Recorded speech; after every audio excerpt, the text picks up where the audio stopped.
హైదరాబాద్ వ్యాప్తంగా 2-3 రోజులుగా వర్షాలు పడుతున్నాయి. లోతట్టు ప్రాంతాలు జలమయమయ్యాయి.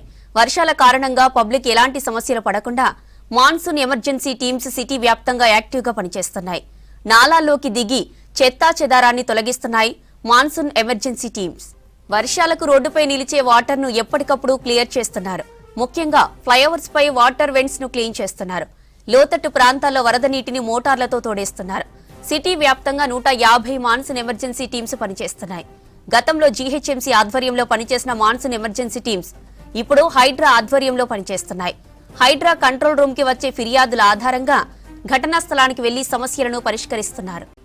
రైట్, ఇక ఇదే అంశానికి సంబంధించిన మరిన్ని డీటెయిల్స్ సదా అందిస్తారు. సదా, ఓవర్ టు యూ.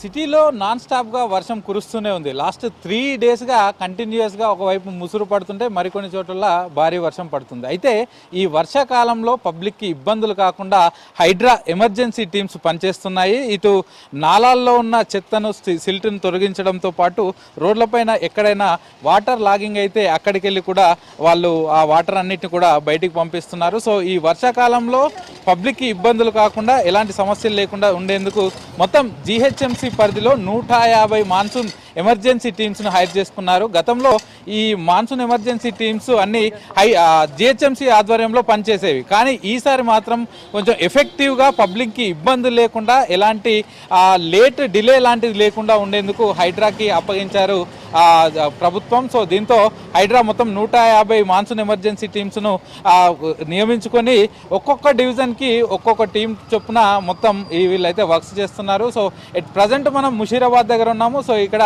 మనం చూస్తున్నాం కదా, నాలాలో పెద్ద మొత్తంలో చెత్త ఇదంతా సిల్ట్ ఉండడంతో దాన్ని అంతా చెత్త ఎత్తివేసే పని అయితే కంటిన్యూ చేస్తున్నారు. ఎందుకంటే ఈ నాలాల్లో ఈ చెత్త ఉండడంతో ఈ వేస్టేజ్ చాలామంది ప్లాస్టిక్ వేస్తున్నారు, థర్మాకోల్స్ వేస్తున్నారు, బట్టలు వేస్తున్నారు. సో ఇట్లాంటివి ఉండడంతో వాటర్ అంతా కూడా ఎక్కడిదక్కడ ఆగిపోతుంది.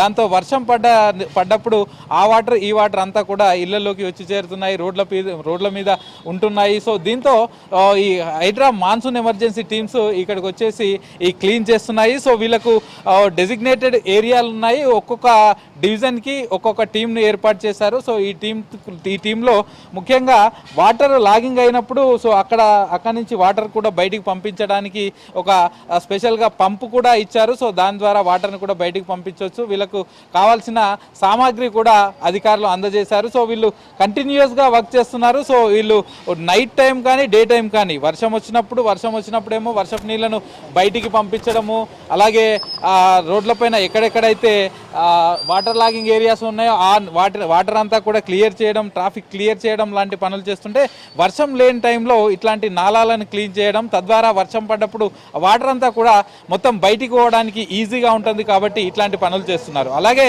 ఈ ఫ్లైఓవర్ల పైన ఉన్నటువంటి వాటర్ వెళ్ళే వెంట్ హోల్స్ను కూడా క్లీన్ చేశారు. సో వాటి వల్ల కూడా వర్షపు నీళ్లు ఫ్లైఓవర్ల మీద కూడా నిలుస్తుంది కాబట్టి వాటిని కూడా క్లీన్ చేస్తారు. అలాగే చాలా వరకు ఇట్లాంటి నాలాల్లో కొంతమంది ప్లాస్టిక్ వేస్తున్నారు, కొంతమంది థర్మాకోల్స్ లాంటివి కూడా వేస్తున్నారు. సో వాటి వల్ల కూడా ఈ డ్రైనేజ్ ప్రాబ్లం అవుతుంది. తద్వారా వర్షం పడ్డప్పుడు వాటర్ అంతా కూడా బయటకు వస్తుంది కాబట్టి వాటిని కూడా క్లీన్ చేస్తున్నారు. సో కంటిన్యూస్గా నాన్ స్టాప్గా మొత్తం జిహెచ్ఎంసీ పరిధిలో ఆల్మోస్ట్ 150 టీమ్స్ ఈ వర్క్ చేస్తున్నాయి. సో ఇట్ ప్రజెంట్ మనం చూస్తున్నాం కదా, ఇక్కడ ఈ నాలా ఓపెన్ చేస్తే ఇదంతా కూడా పూర్తిగా చెత్తతోటి ఇక్కడ నిండిపోయింది. సో దీంతో వాటర్ ముందుకెళ్లే పరిస్థితి లేదు. సో ఈ డ్రైనేజ్ వాటర్ అంతా ఇక్కడ స్టక్ అయ్యే సిచ్యువేషన్ కనిపిస్తుంది. సో దానిలో మనము చెత్త, బట్టలు, సంచులు, ప్లాస్టిక్ సంచులు అట్లాంటివి అన్నీ కనిపిస్తున్నాయి. సో వీటిని క్లియర్ చేస్తేనే నెక్స్ట్ ఈ డ్రైనేజ్ ఇక్కడ నుంచి క్లీన్గా ముందుకెళ్లే అవకాశం ఉంటుంది. తద్వారా వర్షపు నీళ్లు కూడా ముందుకెళ్లే అవకాశం ఉంటుంది. సో ఇట్లాంటి ప్లేసెస్లో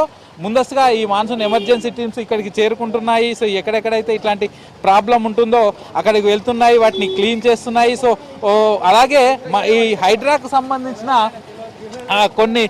ఒకటి కంట్రోల్ రూమ్ కూడా ఏర్పాటు చేశారు. సో ఆ కంట్రోల్ రూమ్కు ఇన్ఫర్మేషన్ ఇచ్చినా, స్థానికంగా ఎవరికైనా ఇబ్బంది ఉన్నప్పుడు కంట్రోల్ రూమ్కు ఇన్ఫర్మేషన్ ఇచ్చినా అక్కడికి వెళ్ళి ఆ కంప్లైంట్ ప్రకారం అక్కడికి వెళ్ళి అదంతా కూడా క్లియర్ చేస్తామని చెప్తున్నారు. సో రీసెంట్గా చూసాం ప్యాట్నీ నగర్, అంటే ఈ సికింద్రాబాద్ ప్యాట్నీ నగర్లో ఇళ్లలోకి నీళ్ళు వచ్చాయి. ఆ కాలనీ అంతా కూడా నడిచి వెళ్ళే పరిస్థితి లేదు. సో అక్కడికి వెళ్ళి డైరెక్ట్ హైడ్రా కమిషనర్ రంగనాథ్ కూడా అక్కడికి వెళ్ళారు. సో డైరెక్ట్గా ఆన్ ఫీల్డ్ వెళ్ళి ఈవెన్ బోట్స్ వేసుకుంటూ వెళ్ళి వెళ్ళి ఆ ఇళ్లలోకి వెళ్ళి వాళ్ళందరికీ సర్వీసెస్ చేశారు. అక్కడ ఉన్న వాళ్ళని బయటికి తరలించారు. అక్కడ వెహికల్స్ కొట్టుకుపోతూ ఉంటే కూడా వాటిని ఆ వెహికల్స్ని బయటికి తీశారు. సో మనం చూస్తున్నాం కదా, సో ఈ చెత్త వల్ల, ఈ సంచుల వల్ల, ఇట్లాంటి వాటి వల్ల పూర్తిగా ఈ నాలాలు ఆగిపోవడంతో ఇబ్బందులు అవుతున్నాయి. రోడ్లపైకి నీళ్లు వచ్చి చేరుతున్నాయి. సో ఇట్లాంటి దాన్ని క్లీన్ చేయడంతో నెక్స్ట్ ఎలాంటి ఇబ్బందులు ఉండవంటూ కూడా వీళ్ళు చెప్తున్నారు. సో మొత్తానికి నగరంలో ఉన్న 150 మాన్సూన్ ఎమర్జెన్సీ టీమ్స్ ఈ వర్క్స్ అయితే కంటిన్యూ చేస్తున్నాయి. సో